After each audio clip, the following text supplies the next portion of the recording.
Hello, Wonderhussy here, out at beautiful Red Rock Canyon. Red Rock Canyon is this gorgeous national conservation area just outside the Vegas city limits. And it's where a lot of people who live in Vegas come to recreate outdoors. It's a lot of hiking trails, there's a lot of rock climbing routes, and there's a lot of mountain biking, especially where I am right now, which is a place called Late Night Trailhead. Now apologies for all the road noise, but Late Night Trailhead is right at the edge of Red Rock as you're leaving Vegas, heading over the Spring Mountains into Pahrump. It's kind of the last little section of Red Rock that you pass, and in my opinion, it's one of the best because it's generally not as crowded. And there's also some pretty cool history here. I mean, you can see over here, right at the side of the highway, that's the highway going into Pahrump and back towards where I live. Well, you can see here they got these cool metal sculptures of a pack train on the old Spanish Trail. That's right, the old Spanish Trail, the route pioneered by the Spaniards back in the 1700s that went all the way from Santa Fe to Los Angeles. Well, that passed right through here. And matter of fact, there's an interesting sign about it up at the parking area. You can see here there's a sign showing a map of the entire old Spanish Trail all the way from, well, they don't even show Santa Fe on this portion of it, but as it passes all the way right through the heart of Las Vegas and then on through the Mojave Desert. Now, fortunately, people don't have to walk from Santa Fe to LA anymore. And in fact, you don't see any mule trains coming through this part of the country anymore, ever. All you see out here nowadays are mountain bikers, and plenty of them. Now, I have nothing against mountain biking. In fact, I have some very good friends who are what you might call avid, or maybe the correct word is more like obsessive mountain bikers. Matter of fact, I even dated an obsessive mountain biker once, and I even went mountain biking myself one time only. Let's just say it's not really for me. But I will say that mountain bikers and I share a lot of characteristics, and namely we love being outdoors in beautiful nature, we love fresh air, exercise, keeping in shape, and apparently we also love quirkiness.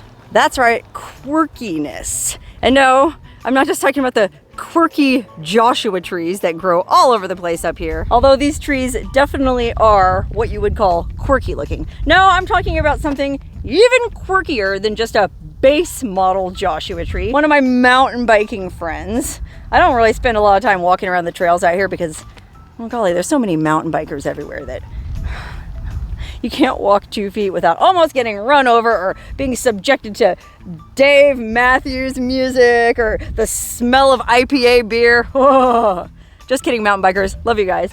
Anyway, this friend of mine told me there's something very interesting just down that way, not too far. And so I thought, well, why not go check it out? It's a beautiful day for exploring. And even if it wasn't, no crappy weather ever kept me from finding a weird thing in the desert, which this definitely qualifies as. So I'm gonna get in my car, drive as close as I can, and hike the rest of the way to this mystery Joshua tree.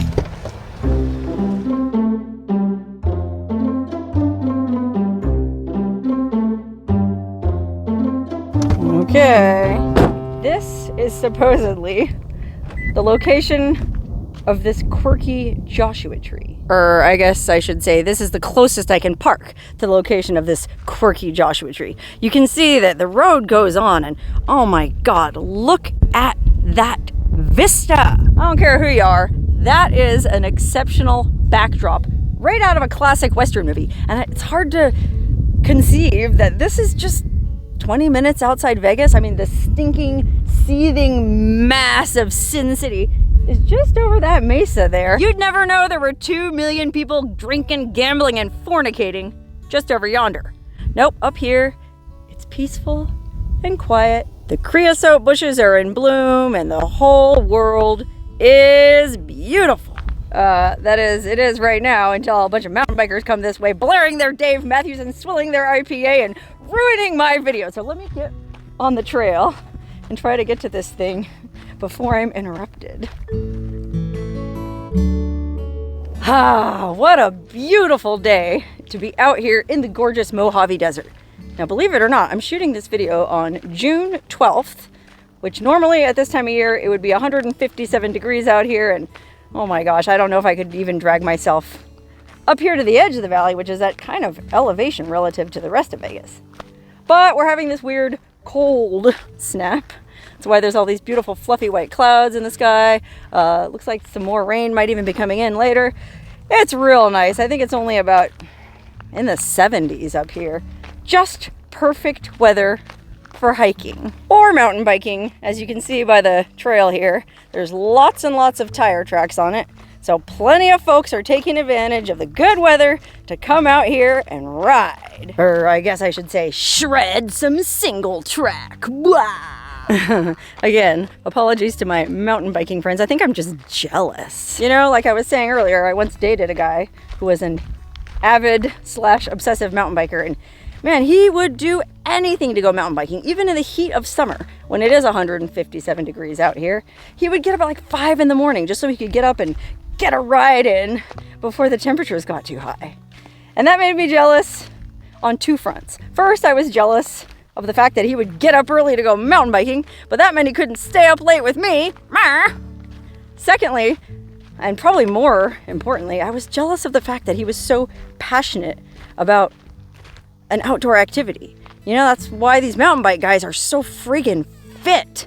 You know, like my friend Scott, who's been in a bunch of my videos, I like to make fun of him like he's a boozer, and he is a boozer, but he's also an obsessive, nay, rabid mountain biker. And consequently, he's super fit, especially for his age. I mean, say what you will about Scott.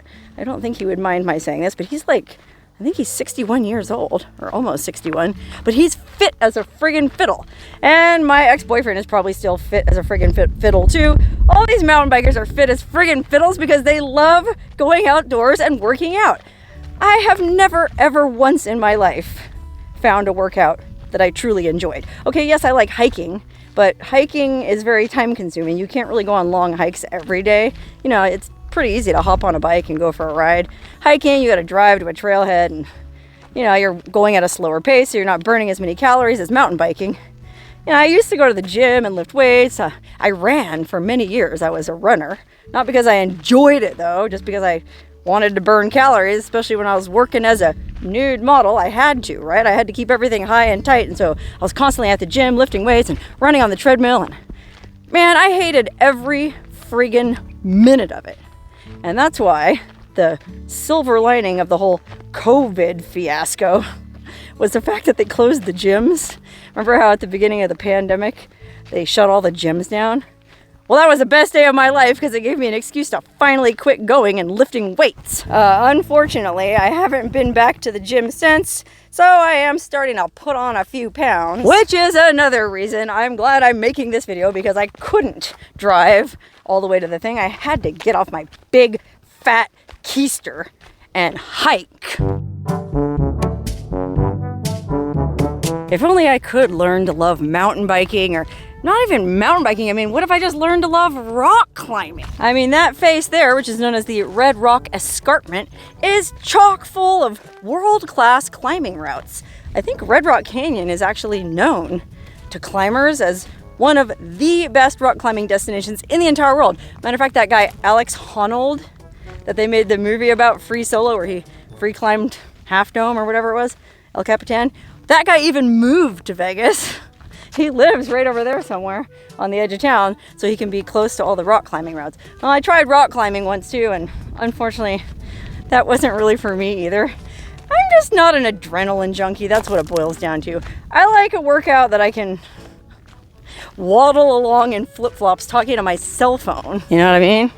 Okay, I think we're almost at this unique Joshua tree. And by now, you must really be wondering what could be so unique about this Joshua tree that I got off my big fat keister to actually hike and find. Well, when you see it, you'll understand.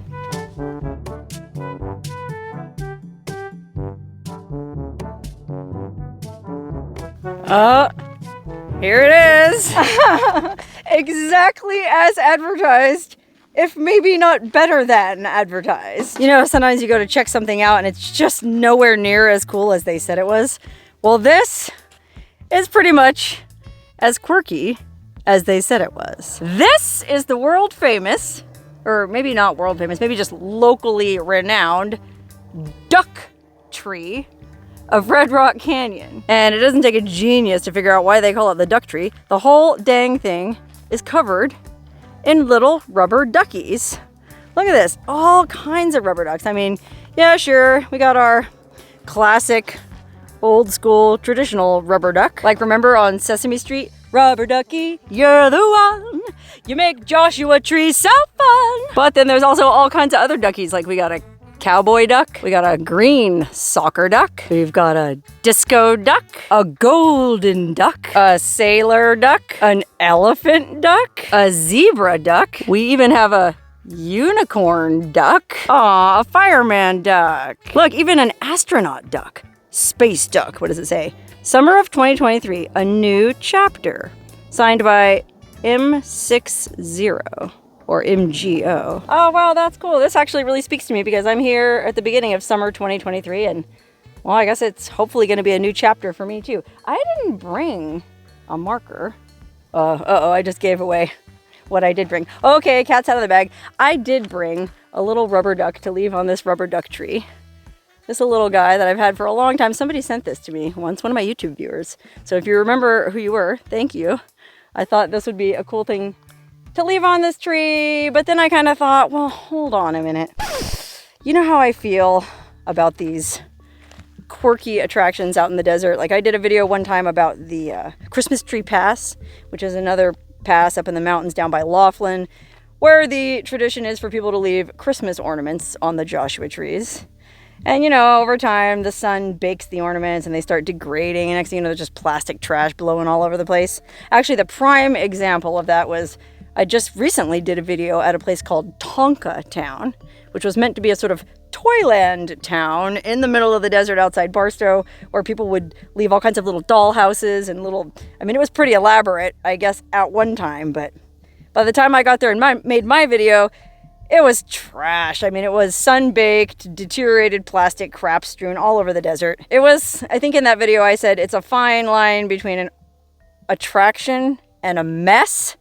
And so that's kind of how I feel about this Joshua tree. I mean, some of you might look at this and argue that it's actually an embarrassment, like a humiliation to this poor Joshua tree in this beautiful setting to be festooned with all this cheap plastic made in Chinese crap. China. But then there's some people, myself included, who think that stuff like this in a weird way enhances the beauty of this gorgeous natural landscape. I mean, it would be easy to argue that this landscape is so beautiful that it doesn't need any stinking enhancement, especially not of the Chinese plastic kind. I'm always bagging on China, but I have nothing against China or Chinese people. I'm just saying they do sell us a lot of crap. Anyway, it would be easy to argue that this is just an affront to this Joshua tree. It would be easy to argue that, oh, come on, it's just harmless fun. Either way, without weird attractions like this, my YouTube channel might not exist at all, because I do cover a lot of this stuff.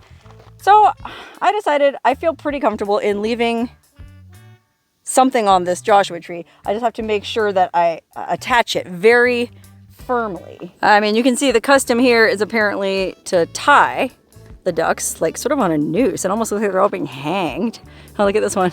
This one has a little gnome hat. How cute. Oh, look at this little pink duck. Golly, there's just so many cool ducks on this tree. And they all, for the most part, seem to be tied on. I did notice over here, I guess there were some people who didn't think to bring string with them and ended up just jamming them onto the spikes of the Joshua tree, which I don't know how you feel about that.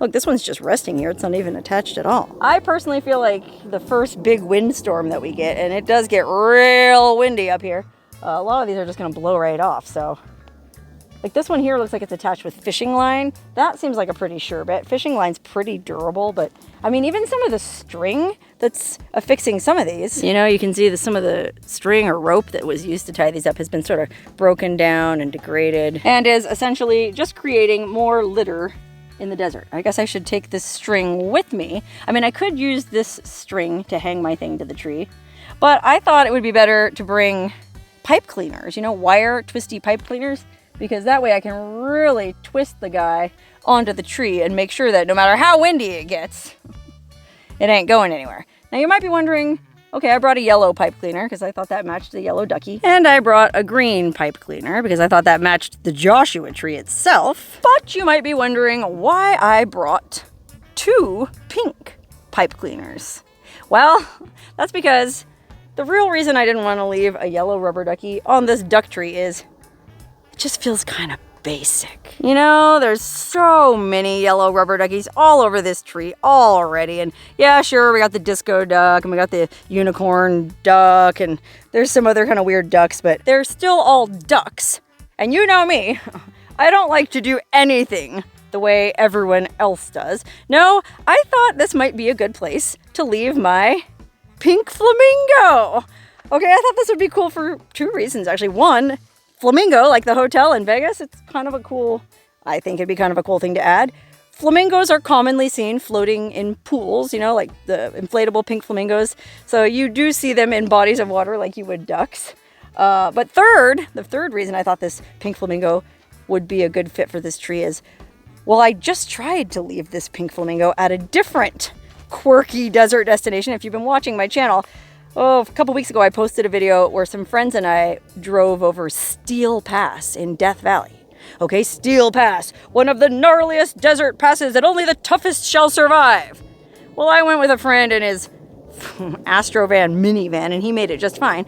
Anyway, along that trip, we were trying to find this, well, there's this bathtub up in Steel Pass. If you go all the way up Steel Pass to the most inaccessible part, that some pranksters supposedly hid an old bathtub, like an enamel claw-footed bathtub full of marbles. And I guess the story behind that was there's some geologic feature out there that was called the marble bath on maps, but really it just referred to the fact that there was shelves of marble rock or something. It kind of looked like a bath.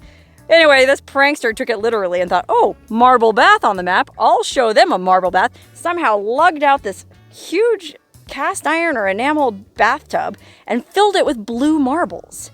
And so my friends and I were trying to find this thing because I thought, oh, it'd be so cool to take a picture sitting in the bathtub surrounded by blue marbles. And then I read online that the custom has also become for travelers to leave little rubber duckies in the marble bathtub, just like this one. That bathtub is supposedly full of little yellow rubber duckies because it's a bathtub and, well, rubber ducky makes bath time so much fun. Well, in that video, I didn't happen to have a rubber duck with me, and I guess I didn't know about the rubber duck thing until kind of last minute. But I did happen to have this pink flamingo with me. So I dragged this pink flamingo all the way up and down Steel Pass, looking hither and yon all over the place for this dang marble bathtub, which I never did find. I had faulty intel. I had the wrong coordinates. We struck out on that trip. Poor little pink flamingo had to come back home with me. But now I'm thinking, maybe, just maybe, I finally found a home for my pink flamingo. What do you think?